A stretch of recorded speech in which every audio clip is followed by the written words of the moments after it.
Hello student, welcome to my channel. तो आज हम फिर से लेकर आए हैं क्लास 12th का जो है वो आपका ऑब्जेक्टिव क्वेश्चन को लेकर आए हैं, जो कि 2026 बोर्ड एग्जाम के लिए बहुत महत्वपूर्ण है। और टारगेट का भी सेट हम आपको बता रहे हैं, पीवाईक्यू के रूप में है। और साइंस है, और साइंस में हम करा रहे हैं बायोलॉजी। बायोलॉजी को हम करा रहे हैं, तो आप लोग इस वीडियो को पूरा देखिए। और कुल इसमें 69 प्रश्न है, और इस 69 प्रश्न को हम सरसरी निगाह से आपके सामने से बहुत ही फास्ट माध्यम से लेकर के आएंगे। और ये चैप्टर वाइज और टॉपिक वाइज जो है आपको दिया गया है। तो हर एक आप एग्जाम से पहले चाहेंगे जो हम आपको जो है इसका पूरा वीडियो प्रोवाइड कर दें, और जितना हो सके हम आपके सामने हम देते हैं। तो आप पूरा देखिए वीडियो को। आज हम इस वीडियो में हम चैप्टर नंबर 3 की बात करेंगे।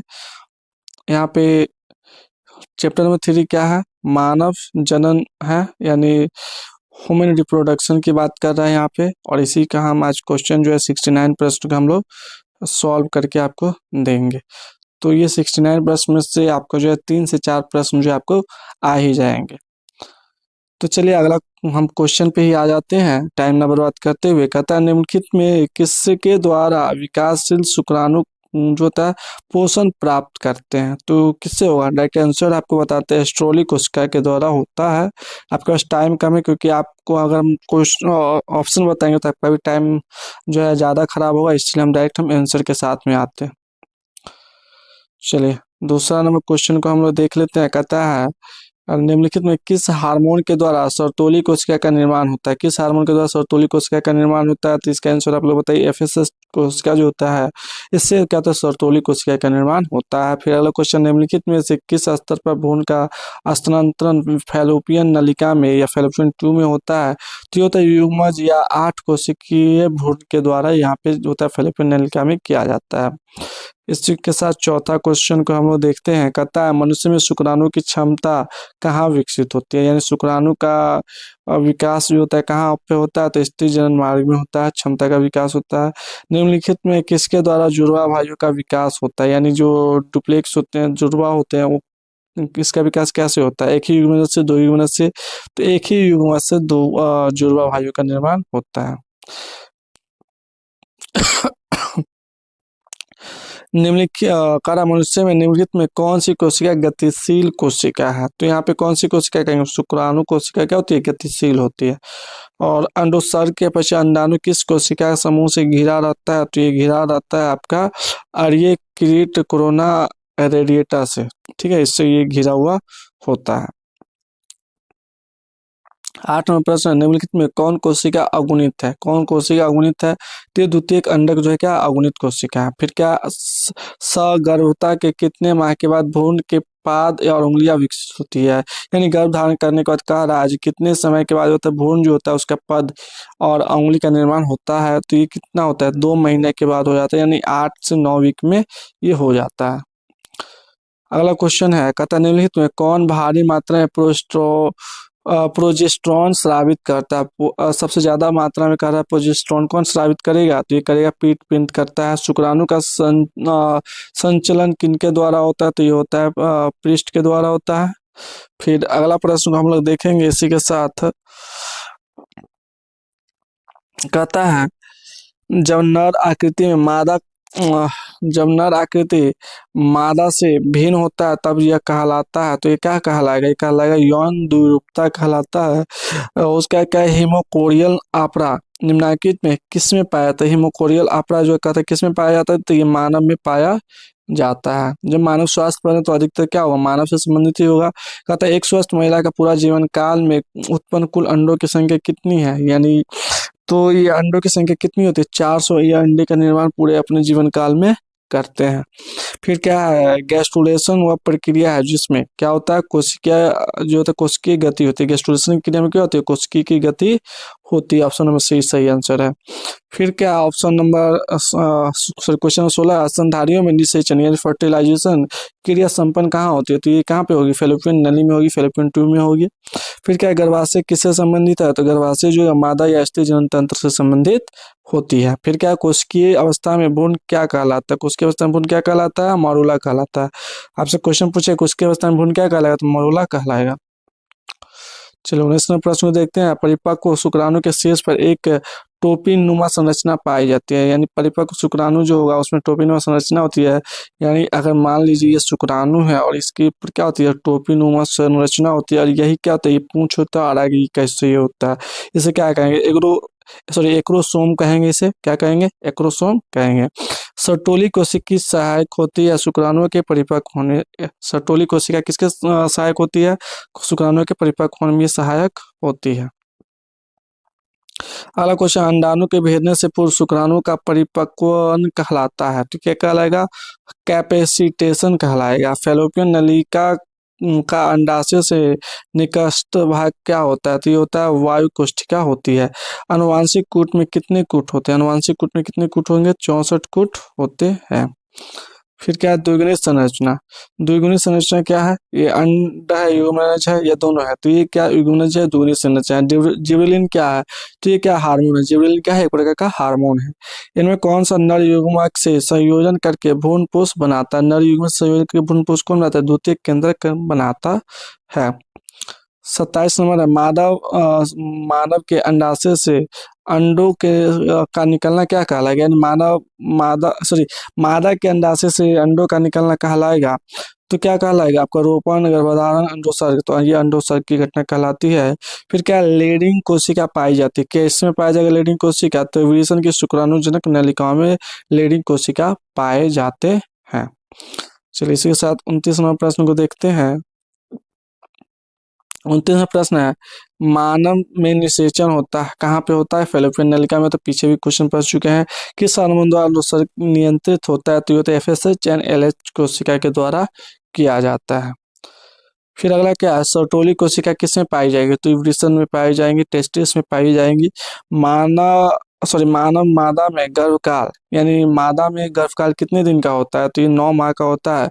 कोरक की गुहा कहलाती है, कोरक की गुहा क्या कहलाएगी, तो कहलाएगी सीलोम कहलाएगी, क्या कहलाएगी, सीलोम।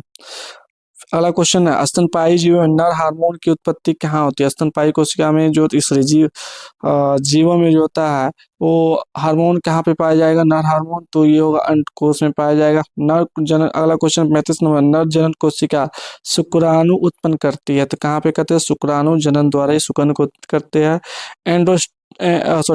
एंड्रोजन्स किससे उद्दीपित होती है, एंड्रोजन किससे उद्दीपित होती है, तो ये होती है शुक्राणु जनन से होती है। चलिए अगला क्वेश्चन 37 में देखते हैं, परिपक्व मादा युग्मक के बनने की प्रक्रिया क्या कहलाती है, अंध जनन कहलाती है। यौनारंभ के समय, 38वां क्वेश्चन है, यौनारंभ के समय प्रथम आर्त चक्र कहलाता है, ये कहलाता है रजोदर्शन कहलाता है। फिर क्या है, ग्राफियन फॉलिकल, ग्राफियन फॉलिकल पाए जाते हैं, ये ग्राफियन फॉलिकल किस में पाए जाएंगे, तो ये पाए जाएंगे मादा मानव के अंडाशय में पाए जाएंगे, यानी मादा के अंडाशय में पाया जाता है। चलिए 40 नंबर क्वेश्चन है, प्रोजेस्टेरोन हार्मोन का स्राव होता है, प्रोजेस्टेरोन का स्राव कहाँ होता है, कार्बस ल्यूटियम से होता है। 41वां क्वेश्चन है, गर्भाशय के भीतरी स्तर क्या कहलाता है, यानी गर्भाशय का जो अंदर का स्तर है वो क्या कहता है, एंडोमीट्रियम कहलाता है। 42वां क्वेश्चन यहाँ पे है, तो 42वां क्वेश्चन क्या कहता है, अंडोत्सर्जन की क्रिया किससे प्रभावित होती है, तो ये होती है LH कोशिका से प्रभावित होती है। गैमिट निर्माण को क्या कहते हैं, गैमिट निर्माण को कहते हैं गैमिटोजेनेसिस कहते हैं।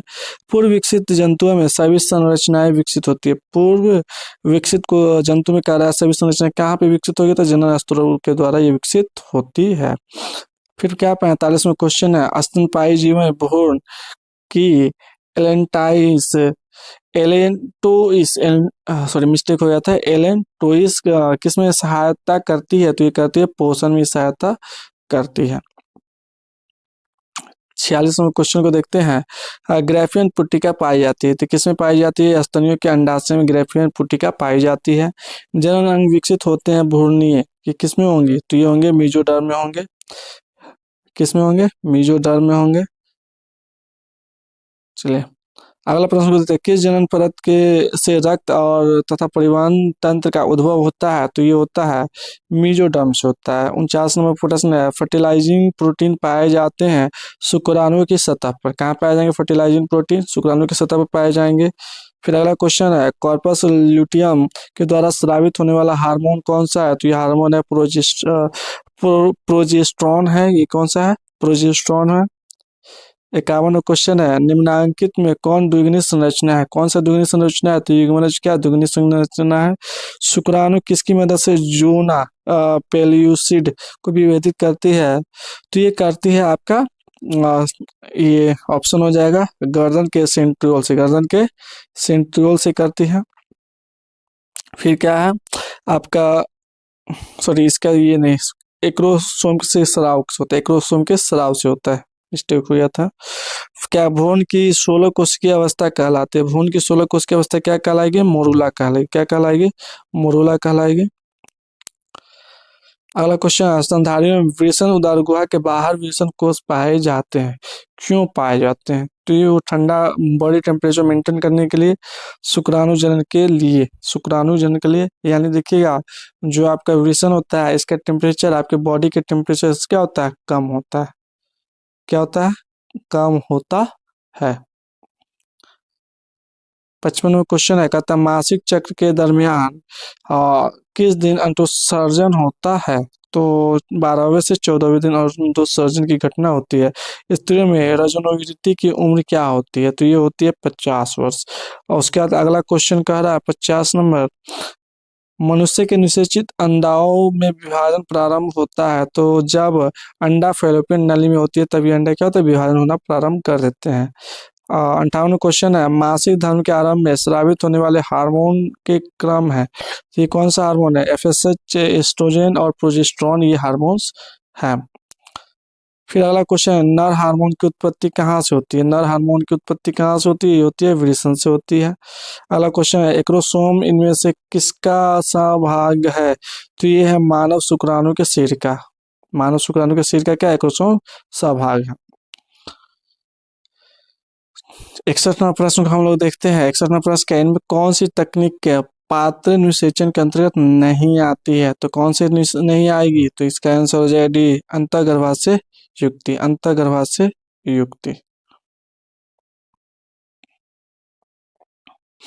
आप लोग एक चीज बता देते हैं, ये आप लोग को सोच रहे होंगे यहाँ पे 2018 जो है वो 2018 सी दिया हुआ है, उसका 2012 सॉरी 2022 में ए दिया हुआ है, ये क्या है? तो ये देखिए सेट है, ए बी सी डी जो सेट होते हैं वो सेट का नाम दिया है। सेट सी में जो है ये क्वेश्चन आया हुआ था, सेट ए में क्वेश्चन आया हुआ था, ये दिया हुआ, और इसमें कंफ्यूजन होने की कोई जरूरत नहीं है। फिर अगला प्रश्न है यहाँ पे आपका, मनुष्य में अपरा निर्माण होता है, तो ये कहाँ पे होता है? कोरियन द्वारा होता है। कहाँ पे होता है? कोरियन द्वारा अपरा का निर्माण होता है। उसके बाद अगला क्वेश्चन है, मानव भ्रूण संरक्षित रहते हैं किसमें होते हैं?